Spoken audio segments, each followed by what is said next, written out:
Hola, creeps. Welcome back for another fun-filled episode of the Horrid Lore Podcast. Now, today's subject matter is going to be something that seems to be, not something that everybody is very much enamored with, but I sure as hell was. Today, the subject matter is going to be M. Night Shyamalan's new trilogy, which has just concluded on this past Friday with the release of Glass, tying together, I know, my coffee's done, tying together Unbreakable, which was my favorite movie that M. Night Shyamalan had ever made, Split, which really gave Unbreakable a run for its money and tied itself into this David Dunn Unbreakable pseudo, not even pseudo, just I guess more grounded comic book universe, which seems to be putting a lot of people off. But nevertheless, I gotta say that, I mean, maybe I didn't love Glass as much as I loved those other two movies, but if you ask me, you could not have asked for a better ending of this whole story than what we got. And a lot of people seem to be complaining that M. Night Shyamalan had no idea what he was doing with this. And I mean, there's a lot of things that you can say to shit talk M. Night Shyamalan. I mean, obviously the guy's made a lot of really, really, really bad movies, but he loves movies, and he obviously loves his movies. I mean, whether we love them or not doesn't really seem to matter. He keeps on making them. And I thought, and I've read that this was his planned ending for the last almost 20 fucking years. And I guess I'll go more into that in this podcast. So, you clicked on it already. You saw the title, you saw the description. You knew I was going to be talking about Glass today. But I didn't hate it, so this isn't going to be some movie sins, 20 minutes of me telling you 500 things wrong with all of these movies. This is going to be me telling you why this is a pretty ridiculously ambitious, overarching story. Yeah, I know, my fucking coffee's done. Overarching comic book story that feels extremely different from all of the shit that's being thrown at us. And I think, to be quite honest, a more grounded superhero story is a little bit refreshing in these Ages of Ultron and Infinity Wars. Not that I'm not partial to those films, but it's nice to have a little change of pace every once in a while. I mean, just look at how nice Ant-Man and the Wasp was last summer right after Infinity War came out. Nice little palate cleanser, and that's pretty much how I felt about this one. Now let me start with the most wild aspect of everything that has to do with this movie, and that is the fact that both Disney, which owns Touchstone at this point, who released Unbreakable and owns the IP for it, they own all the characters, they own David Dunn. Like I said, they own it. It's Disney's. And I mean, yes, I know, my fucking coffee is done, but I'm trying to speak.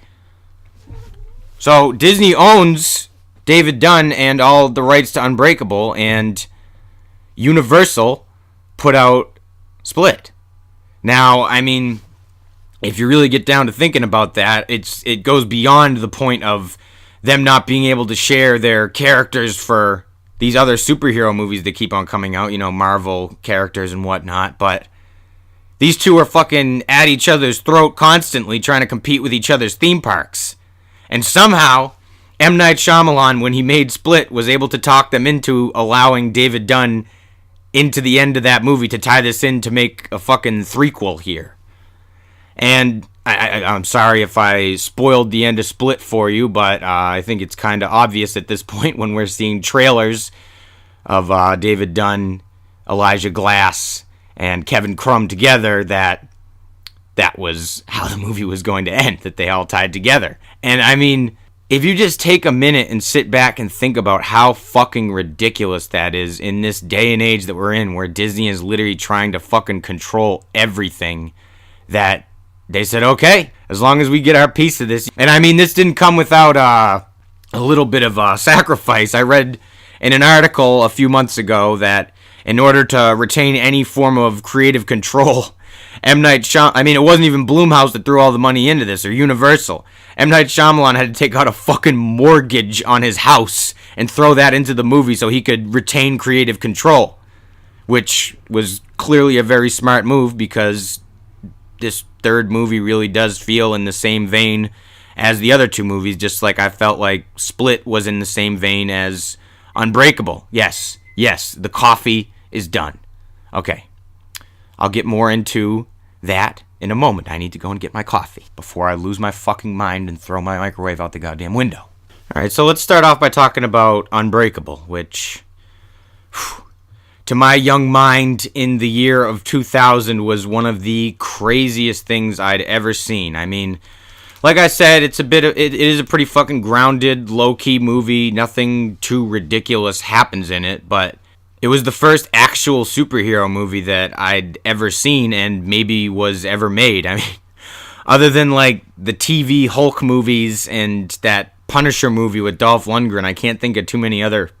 And of course, Roger Corman's never released Fantastic Four, but I can't think of a superhero movie that preceded this one that held elements from a fucking comic book and felt like it was a comic book and was also completely entrenched in the idea of comic book heroes and comic book villains. And that fucking fascinated me as a kid. I mean, it really didn't matter to me that there was no fucking big explosion in the movie. There weren't any fucking crazy fight scenes. It was just a movie about a guy who was struggling with the idea of being a superhero. It was a lot like a movie that came out 4 years after Spider-Man 2. Yeah, this movie came out before Spider-Man even came out.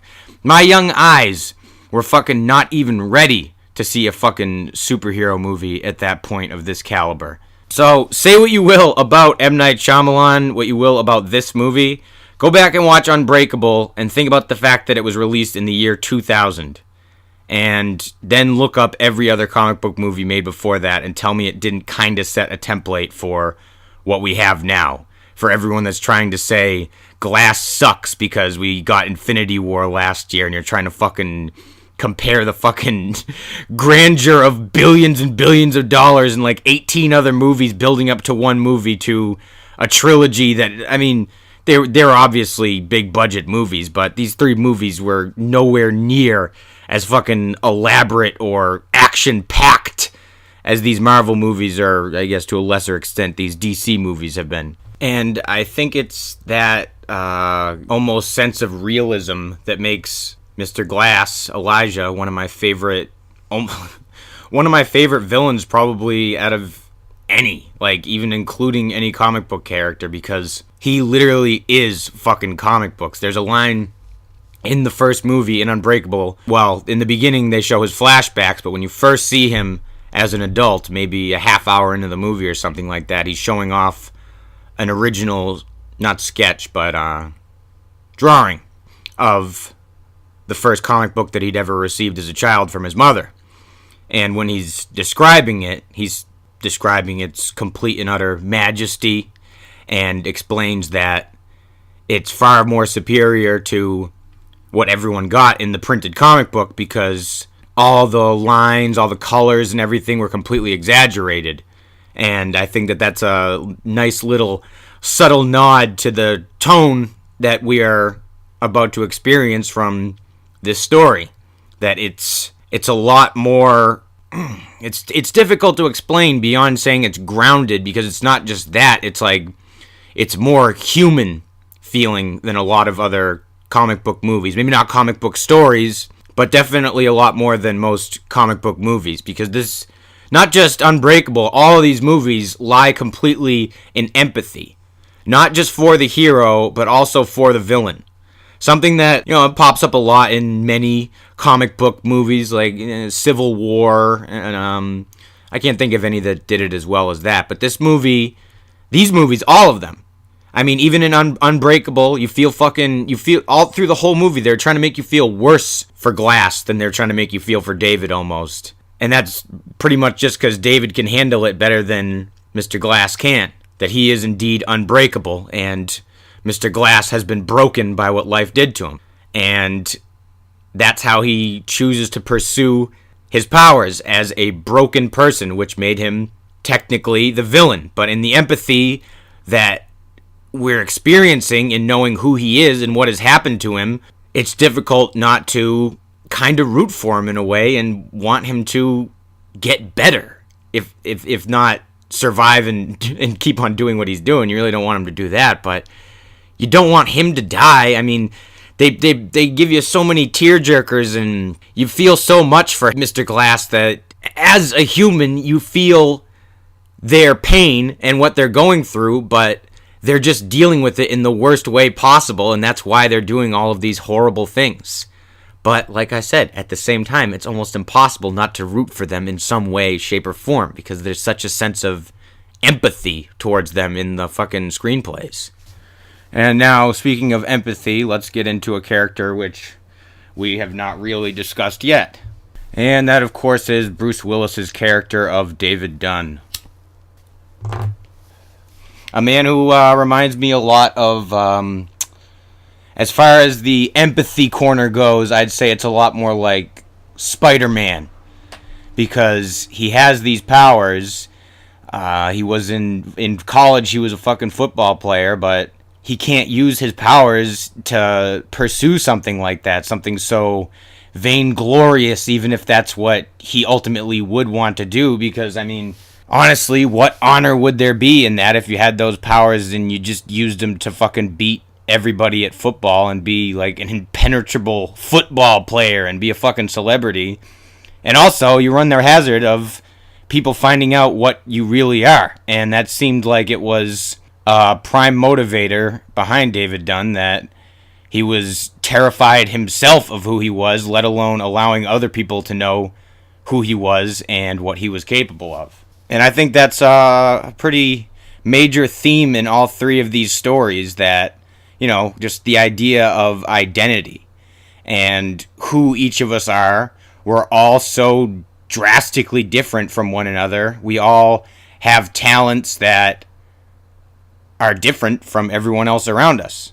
And when you have such a profound power as they do, it seems like it would be the easiest thing in the world to do, to fucking find your way in the world with superpowers, but if you really sit down and think about it, it would be a fucking nightmare. Everyone would kind of rather just be a normal guy rather than have the light shone on them and be seen by so many people as a fucking freak or a monster.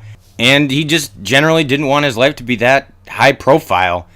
He definitely didn't enjoy being the security guard at the football stadium, but it was, halfway towards his calling. He wanted to protect people, and he did, because he had a fucking sixth sense, pardon my pun, for evildoers, I guess would be just in general, because they show quite clearly that he is able to discern who would be a fucking violent troublemaker and who would be just a regular patron who might get a little bit too drunk and mouth off, as shown in the scene where he bumps into the guy in the camouflage jacket and sees that he has a gun. Not seeing it physically, but seeing it in his head. And that was when fucking Elijah first realizes that he has to find out if the guy has the gun to see if David really is what he is. And Elijah sacrifices his motherfucking legs in order to figure it out, and he does. This almost perfectly defines Elijah as being the opposite side of the coin to David. That David is the protector and doesn't really need any form of pat on the back or congratulations for it, but he is what he is, and he gets his sense of purpose and sense of duty all on his own. Whereas Mr. Glass, his whole life has been looking for someone to be that protector, and he fucking tries running down the goddamn stairs to catch the guy to see if he has the gun, because he's that desperate to have and to finally find that ultimate protector. And of course, his actions of causing all of these fucking horrendous fucking accidents and disasters are not made up for by this, but in the flashbacks and everything, you can really just see his need for something in his life that could offer him or even just the world in general just a beacon of hope so that they don't feel so fucking powerless. And he definitely tries convincing himself that it's for the masses that this be exposed, but it's definitely his own need to have someone watch over and protect those who need it. The broken. And with a villain who's like this, fucking evil mastermind, fucking a la the Joker, or I guess more prudently Lex Luthor, since in the new movie, Elijah uses a ploy that Gene Hackman's Lex Luthor used in the original Superman movie. I won't blow that for you, but if you see it or you saw it, you might have picked up on it, you might not have. And I guess it's not really a spoken thing because he is never really seen interacting with other people being this vulnerable, but as the viewer and being able to see everything that M. Night Shyamalan wanted us to see, we feel this way regardless about Elijah, that he's someone to be pitied almost more than he is somebody to be hated. He's a terrible man who did a lot of terrible things, but at the same time, he did them for a reason that he saw as altruistic. And I really don't see how you can set up a better bad guy than someone who you can say at the end of the day, I can see why he did that. And I mean, definitely not very justified in this case where he caused all of the accidents and everything in Unbreakable, but in Glass, his ultimate goal is something that is a lot easier to digest and understand as a normal human being. Not a normal human being, but a good human being. A hero, let's say, and not a villain. And even in Unbreakable, before you find out all the awful things that he did, and even after, it's all because of him and the odyssey that he puts David on, that David realizes that he is indeed unbreakable. And he needs to be the protector of the broken so that they don't turn into a bunch of Elijahs and fuck the world up even worse because they're just trying to take all of their aggression out on the world. And I think that's what always made that such a spectacular movie. And, I mean, it's not a typical M. Night Shyamalan twist. It kind of flips the movie on its head, but you're really not all that surprised because you see how fucking desperate Elijah is throughout this whole movie. And I think, honestly, this revelation and that story in general is more epic than any ridiculous final fight scene like we saw in fucking, like, Batman vs. Superman or Man of Steel. Those don't hold a fucking candle to these emotional stakes that we saw in this movie.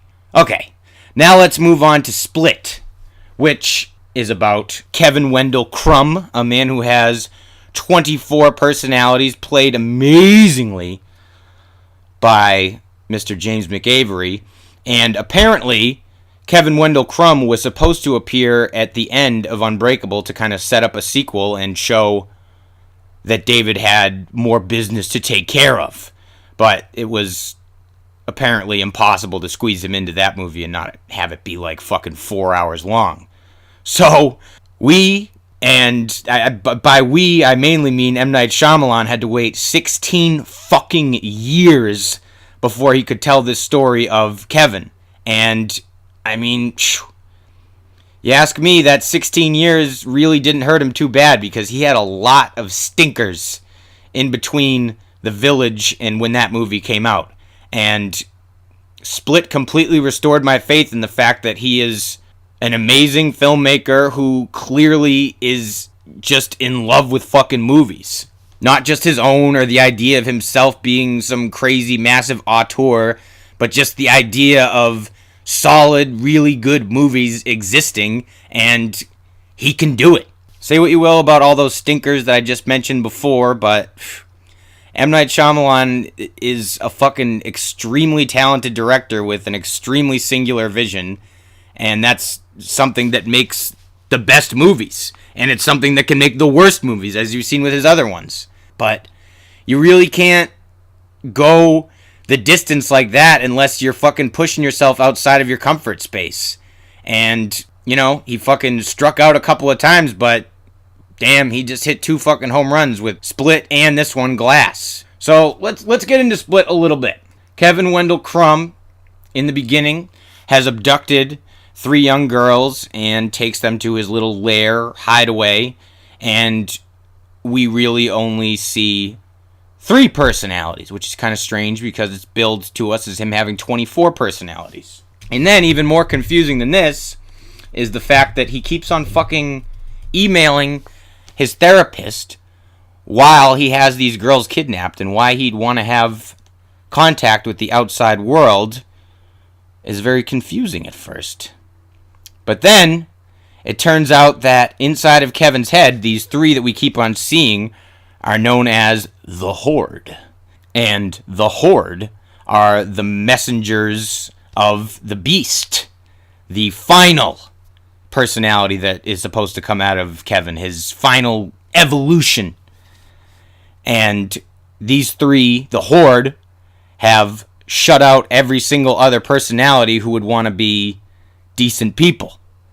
Now, the first time I saw this bit of it would just flew completely over my head, but it's very pivotal to the story and the idea that Kevin is very conflicted, that there's a lot going on in there beyond those 3 personalities, even though I love them so much. I mean, the fucking guy that liked watching the girls dance around without clothes, that had OCD. Patricia was honestly probably my favorite that James McAvery did, because he fucking played a woman to a T. And who could ever forget about Hedwig, that 9-year-old who will never get any older inside of his head. And these 3 have popped up because Kevin, obviously, as I was discussing before, is, like Elijah, a broken man.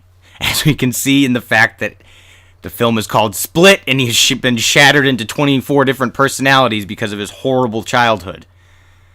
Which is something that we really don't get anything about until the end. So we really have very little empathy for Kevin in the beginning, because we really don't even know that he is Kevin. We only know these 3 sinister personalities of the Horrid, and how they keep on speaking of how the Beast is going to come out and eat the impure, who are the girls that are being held inside of his little underground sanctum.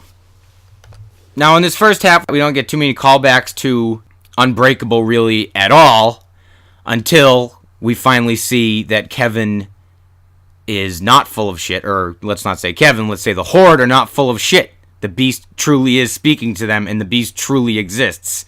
And the Beast is not a mere mortal man. The Beast is like a villain out of a fucking comic book. And now, a lot of people I know were turned off by this fact, because they thought it was just going to purely be like a psychological thriller and not really have any, I guess, comic booky elements to it, which is what it kind of felt like once he actually turns into the Beast. Which I guess I could kind of see why people would feel that way. It was a Blumhouse movie. Blumhouse typically will make those types of extremely grounded thrillers like that. And because like I was saying earlier, these are extremely grounded movies for comic book movies, but I guess for a thriller, a man crawling upon the walls and not being affected by fucking shotgun blasts is very comic booky and not very grounded at all.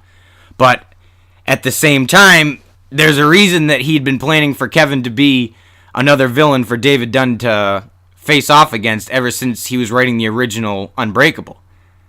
They are literally the perfect yin and yang to each other. Like I said, how Mr. Glass was the opposite side of the coin to David, Kevin literally is. Because Kevin holds these supernatural abilities, and at the same time, he has that same mentality as Mr. Glass, the opposite of David Dunn's.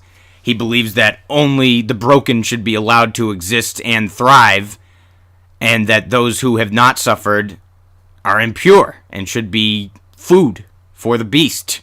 And towards the end, when Kevin finally reemerges, because once you say his name, his full name, the original consciousness will come to light. And when you meet Kevin, you really see that he's just a shell of a man. He worked as a fucking security guard at a zoo, and he was on the right path. He was doing the best that he could with this horrible affliction, mental affliction. And as his therapist mentions earlier in the movie, two teenage girls on a fucking field trip to the zoo went up to him and put his hands on their tits and thought it was a joke and fucking laughed real hard and ran away. But that was what fucking broke him and allowed the Horde to come to the forefront and to create the Beast in general. So, I mean, he is the opposite of David Dunn in the idea that he's not able to control himself, but at the same time, as a human being, and like I said earlier, with this fucking massive amount of empathy you're able to feel from for these characters, it's almost impossible not to be kind of happy at the end of the movie when Kevin gets away, or the Beast gets away. Because you really don't want to see him fucking captured and prodded and poked and experimented on, or even killed, honestly. Because there's Kevin still inside of there, and he just wants to break free and have a normal fucking life, but he can't. And that's where we tie into this latest film, the final chapter, Glass. And I won't go too plot heavy into Glass because it's a brand new movie. I don't want to spoil it for anybody that wants to fucking see it. But I will say that I can kind of understand why people are so seemingly overwhelmingly disappointed with this one. Because it kind of was one of those movies where in your imagination anything could happen. And a lot of people in their heads like to create their own movie or own idea of what the movie is going to be. And then when the movie doesn't end up being that, they think it's a piece of horse shit.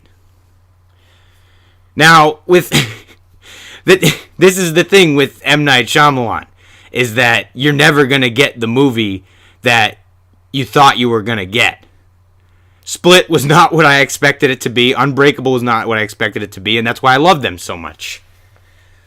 Now, there's some other movies that his little twists and turns kind of put me off. One of them, originally upon watching it, was The Village, when you find out that the monsters are indeed a fabrication. But that was actually just because I saw the movie when it first came out, when I was like 13 years old and was just itching to see monsters fucking eat people at the end of the movie. And upon rewatching it a couple weeks ago, it really doesn't make it a bad movie at all. It makes it just a different movie. And a lot of people can't handle a movie being different from what they expected it to be. Now, the only thing I'll really give away is that the first act, or first like 20-30 minutes of Glass, is what you probably would have expected the final conflict to be. And the final conflict of the film is not really at all what you would expect it to be. And after that final conflict, there is another little twist, which I thought worked completely in line with everything else that he had done with these movies. People who were saying he had no idea what he was doing with the story, what to do with it, how to end it. I mean, you can not like it if you want to not like it, but he clearly had a very firm idea of what he was going to do with this story after having fucking almost 2 decades of fucking working on it. Because even visually, everything is like so meticulously almost perfect. He got the guy who shot fucking It Follows to be the DP for fucking Split. Brought him back again for this, and in this movie he worked so well. This might be the best looking M. Night Shyamalan movie, even one of the best looking comic book movies ever, because he goes so deep in the idea of colors and associating them with characters and locations and what they mean. Mr. Glass being purple, as he was all throughout fucking Unbreakable, color that I guess just really matched him and his personality, being a majestic genius. And he gave Kevin, the Beast, the color yellow, and he gave David Dunn the color green. And all throughout the movie, these colors follow. I mean, it follows. It's just a very all all warts aside of what you could say about the story and the screenplay, it's a fucking beautiful looking movie. The music is fantastic. It takes a lot of fucking cues from the score of Unbreakable and Split and kind of puts them together and also puts its own new music in there. It's something else. It's a feat beyond, I mean, not beyond anything I've ever seen, but at least different, in a different sense, beyond what I've ever seen. Like I said, you gotta check it out for yourself. If you're just looking for a gigantic battle between the Beast and David Dunn to be your big ending, you'll probably be pretty disappointed. But I don't know. If you're a fan of comic books, I couldn't see you not loving this movie. I mean, they literally have a callback. If you're a fan of fucking The Dark Knight Returns, the comic book by Frank Miller from the 80s, where when they show Elijah in the beginning, he's in a completely catatonic state, just like the Joker is in the beginning of The Dark Knight Returns. And then in The Dark Knight Returns, like when you see the Joker's face inside of his cell window, you see his little blank catatonic face. And then Batman walks by him and you see this little half smirk come up on his face. Like, you know, the gears are running again. And that he's just going to fucking play possum until it's time to come out and play. And they do the exact... M. Night Shyamalan did the exact same thing with Elijah. He does nothing in the beginning of the movie other than just fucking sit there like an invalid. And I don't even think he has any dialogue for the first at least hour of the movie.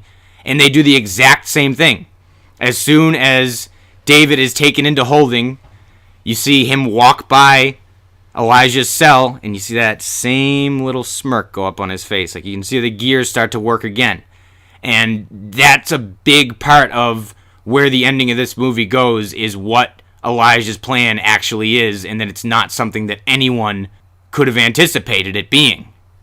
Alright, well, I guess I don't want to, like I said, I don't want to give too much away on the new film, because I feel like I'd be doing you a disservice in spoiling almost anything in it for you. Other than telling you that if you liked Split and you liked Unbreakable, this is a fucking great ending to the story that M. Night Shyamalan has been telling these last 20 years. I mean, tonally, it's just almost both movies, or no, all three movies are almost exactly the same. Not in the actual story themselves, but in the way that the story is told and the way that the characters are portrayed. There really is no more reason I could give you to see this movie. If I've just described the most boring thing in the world to you, maybe it would be the most boring thing in the world to you. But to me, it was fucking fantastic and something for every other movie to beat this year. And there's going to be a lot of good movies coming out this year, but we started off with a fucking bang with this one, if you ask me. Alright, creeps. I won't bore you too much longer talking about M. Night Shyamalama Ding Dong. Little housekeeping. Macumba Nightmare is trucking along. I've got about 8 chapters written, or staves, as I'm calling them in this, just like Charlie Dickens used to do. And it's probably going to end up being about 14, I think. I've got 14 plotted out, but who knows? Maybe my imagination will take me somewhere else. But y'all should be hearing back on me about Macumba Nightmare soon. New story time to come soon. I mean, it'll come a lot sooner if y'all leave a review on here telling me get off your ass and start reading some stories again. Or leave me a direct message on my Instagram. Comment on one of my Instagram posts. Same goes for Twitter, YouTube. You know where to get at me, creeps. Alright. Until next time, Doc loves you.